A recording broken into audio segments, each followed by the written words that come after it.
Marvel Legends. Let's talk about them.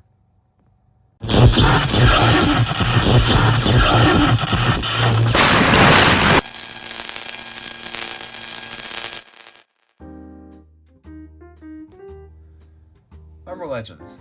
If you are not living under a rock, then you should know what these are. You know, they're 6 to 7 inch action figures based off of Marvel characters. I mean, it's very, very simple. There's a lot of lore and stuff behind, how Hasbro got the Marvel license, but I'm not going to go into that. I actually filmed this video back in February, and when I got a new phone, I lost all the footage. So these are my first ever Marvel Legends, but I've also had them for about a few months. I got the 2 Thor figures like last week at a collective store, so we're just going to briefly talk about Marvel Legends and my personal opinions on them. I won't bore you too much with it, so let's get into it. So first we're going to take a look at Captain America. He comes with a couple decent accessories. He does come with his shield, which is a good thing. He comes with 2 swappable hands. He has a interesting salute hand. No.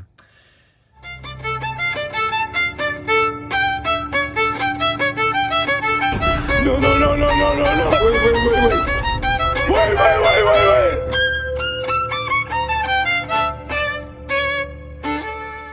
I'm not sure what you would use that for. And he has a pointing hand, which sculpt work and paint is decent on these.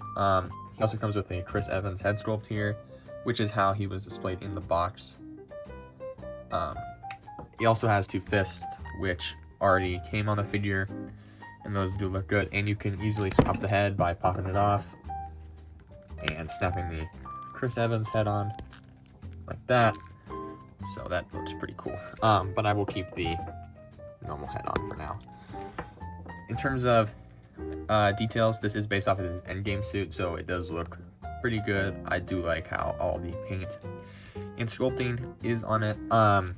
You can give him the shield here, just slide it on like that, and he does look pretty good with that. I'll throw poses up and stuff with him, but he does look good. In terms of his articulation, he has a joint that can look not really far up, can kind of look down, he can look side to side. His arms rotate out, rotate all the way around. I can't really pull his arm out that much. He has a swivel here, double jointed elbow, wrist swivel, and then another, I guess this is like a, whatever that motion is, ab crunch, arcing back, which doesn't really sound nice. I don't know why it sounds like that. Waist swivel, legs can kick up this far, can kick back this far. Double jointed knees, so those are really nice.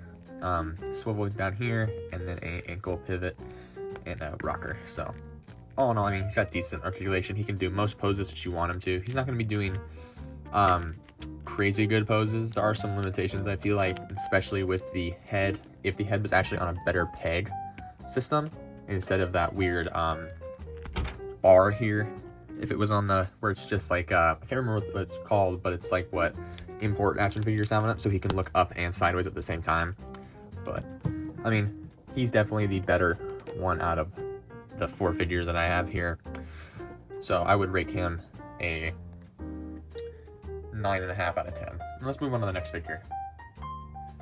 So after that Captain America figure, who came with a couple swappable hands and a head, you would think Spider-Man would also be good too, but this figure's accessories just kind of suck. So the flight stand is not included. It's from another thing that I had.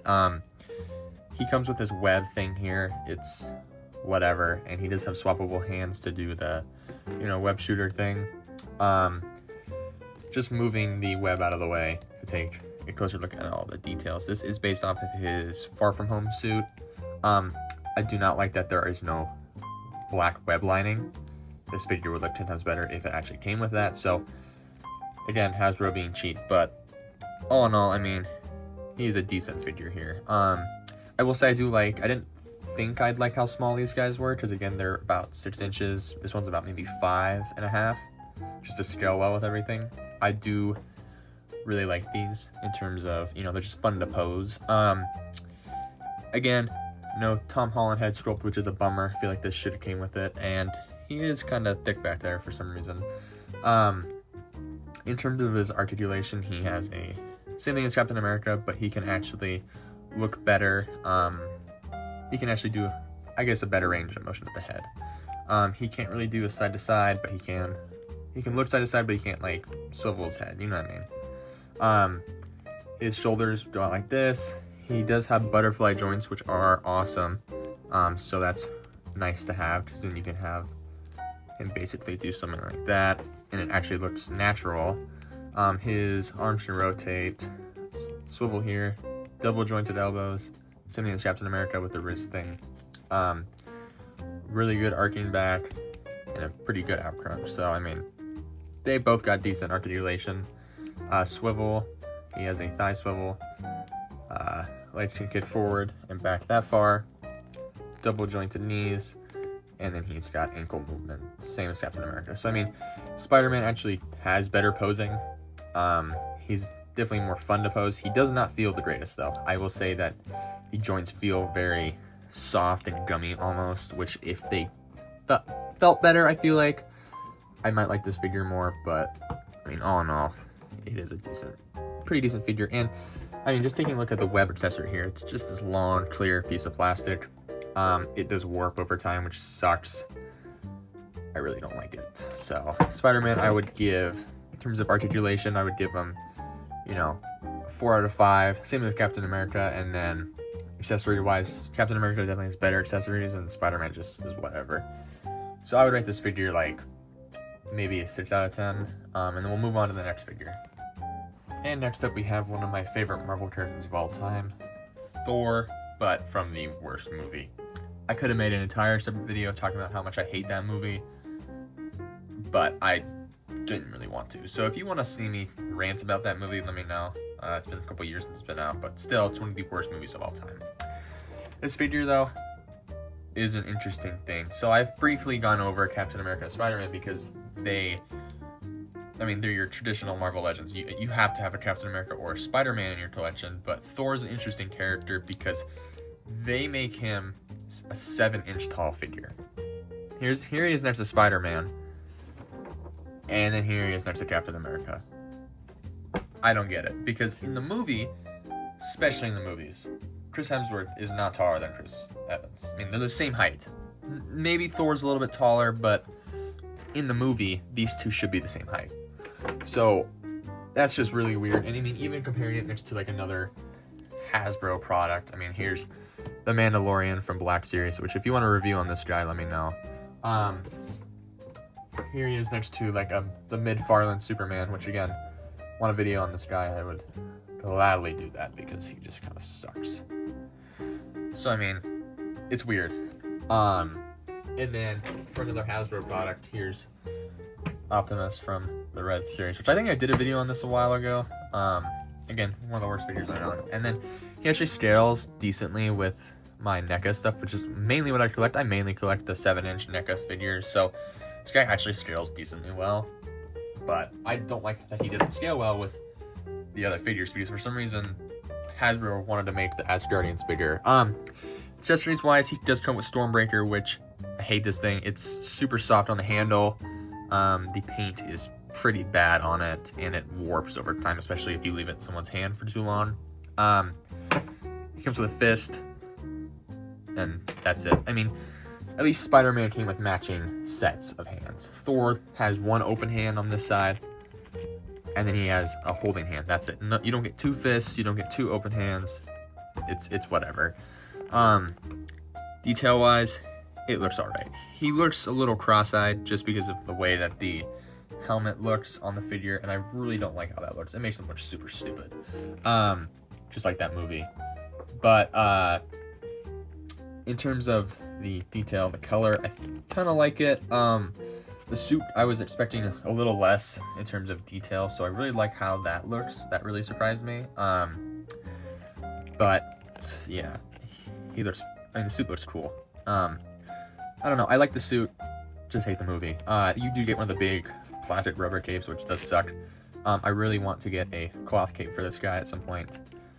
He does, unfortunately not come with an extra head, you have to buy an entirely another figure that comes with the Thor head, so I might do that at some point. But, I mean, the head is just very easy to pop off like that, so... and even taking a closer look at the head by itself, the hair does look pretty good. Again, he just looks real cross-eyed for some reason. In terms of his articulation, I mean, he can look around like this, he can barely look up, he can barely look down. He does have this side to side here. Arms can go out. They can't really fully rotate just because of this collar piece here. But they can go out. You have a swivel here, double jointed elbow, wrist swivel, and then the page is also on the swivel.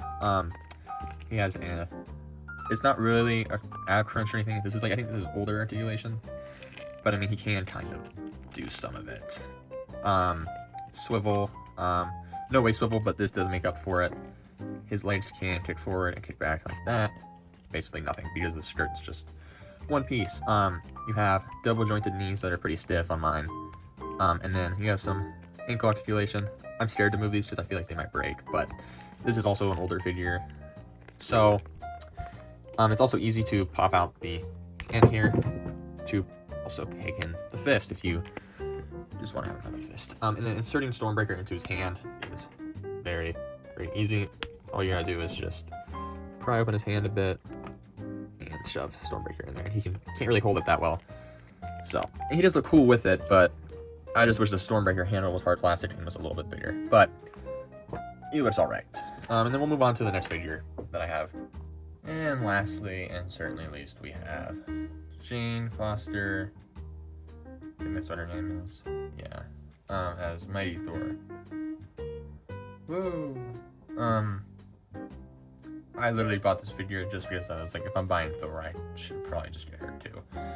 If you're wondering what the lightning pieces on the hammer are from, it's from Electro, from one of the Marvel Legends lines. I actually have 5 figures, but she broke, so I'll throw up an image of that, of how she broke. But,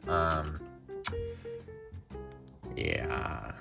So, I mean, taking a look at the accessory, though, at Thor's hammer, does look pretty good here. You have all the craft effects. I want to add all the blue lightning effects, because I think that would be kind of cool, but... yeah, and also, she also comes with a Jane Foster head sculpt, which looks alright, I guess. You can just pop it off and see if it'll go on. Ugh. It doesn't want to go on all the way, but you know, you get the point. Oh, maybe it is on. Yeah, but you get the point. I mean, it's decently detailed. She at least doesn't look cross-eyed like Thor does, but yeah, again, she does not really scale well with Thor. I kind of want to get a new Thor. If I'm gonna get all the Avengers, I think I need to get a new Thor figure, because he does just not scale with anything. I mean, even bringing in Thor and, you know, Captain America in here, she kind of scales with Captain America, but Thor is just super big. And that's literally all our accessories, is an extra head and a hammer. She does come with the Build-A-Figure piece for cord here. Will not be finishing that. I'm leaving it in the box because I don't care because of how bad that movie was. In terms of her details, I mean, it looks alright, I guess. I don't really care for this figure too much. Again, big rubber tape on the back. And I mean, in terms of articulation, she has full jointed head, which can look side to side, look up, look down. I think this is, yeah, see, if this is ball joint here was on Thor, Captain America, and Spider-Man, I would have rather enjoyed that, because this is actually a really good system that they have here, which I wish that's what they all had. But again, can look it's pretty good articulation. I'm surprised that she has great articulation. Arms don't really move out all the way. I'm too scared that they might break, but you have a swivel here. Arms can kind of move back, but it's just really awkward because of the cape and the way that this is molded here. You have a double jointed elbow here, swivel here, again, swivel at the wrist and all that. She has a decent ab crunch mechanism thing that can be a little weird. The cloth pieces down here are soft plastic, so she can kick back a little bit further than Thor can and kick forward. you have a double jointed knee here, and you have a wrist or a ankle pivot and stuff here. So I mean, she has decent articulation. You can take the hammer though and just plug it into her hand like that, and I mean, she doesn't look bad with it. Again, I'll throw poses up here with her. She looks alright. I mean, there's not much you can do with her though, because again, I mean, it's just kind of a lame character. So I actually literally only bought this just so Thor could have Mjolnir, but I didn't know that he didn't come with an extra open hand or fist, or I mean gripping hand, so it's kind of like can't really display him that well with Mjolnir, so that kind of sucks. You can though take Thor's hand if you want to, that has the open hand, and give it to Captain America so he can wield Mjolnir, which is kind of cool. But the hand is a little oversized, but you know, you get the point with that. So let's get on to my final thoughts on Marvel Legends as a subline. So moving on to my final thoughts on Marvel Legends, I also forgot to rate Thor and Mighty Thor. I would give normal Thor about a 7 out of 10. I mean, he's just alright, and I'd give Mighty Thor like a 6. So I mean, all in all, it's whatever to me. I mainly collect the NECA figures. I feel like I enjoy those figures more visually. They look more appealing to me because they look more realistic than, I guess, the cheaper plastics that these figures are made with. And I think like maybe my favorite figure out of all of these is probably Spider-Man. Even though he comes with like the least amount of accessories, he's just more fun to pose, but he just doesn't look as good. If they added the black web lines like I was talking about, he might look a little bit better. But I mean, some of his proportions are just a little interesting too. But I do like these figures. I had, like, in the original video I filmed for this, I had a lot of funny lines, and I can't remember what they were. And there were some things I was going to say, again, but I don't have that footage anymore, so I really can't remember. So this is kind of like, I do wish I got that video finished, but I think that Hasbro, especially owning the Transformers licensing, the G.I. Joe, Marvel Legends, and many, many others, I feel like this is one of their better lines, but there are some figures definitely out there that are, like, mid. Like, some of them are cool. Like, I mean, I saw the Secret Wars Spider-Man the other day in stores, and I almost bought it, but I was just like, I already have one. And Marvel Legends isn't something I probably will get into. I just wanted to get these just to see what it's like, you know. And the same thing with the Black Series figures. I own 2 Black Series figures, and they're both alright. I definitely think Hasbro gives more love to Marvel Legends than they do Black Series, because Mando's articulation especially is kind of lackluster, but that's also because of how bulky his costume is. Like, even though Thor's costume especially has a lot of armor on it, you can move a lot. Like, you can move him around a lot. So, with my final thoughts, I definitely think Marvel Legends is a really cool line. I just think that they need to change some things about it, especially in terms of the quality. Some joints are either too stiff or they just feel gross and rubbery, especially Spider-Man. So if you are going to get some of these figures, I would recommend you be careful with them. But I think it's also a kid's line more than it is a adult line. But let me know what you think about Marvel Legends in the comments down below. If you collect them, if you're getting into them, enjoy this posing montage, and then like, comment, subscribe, whatever, and I'll see you in the next one.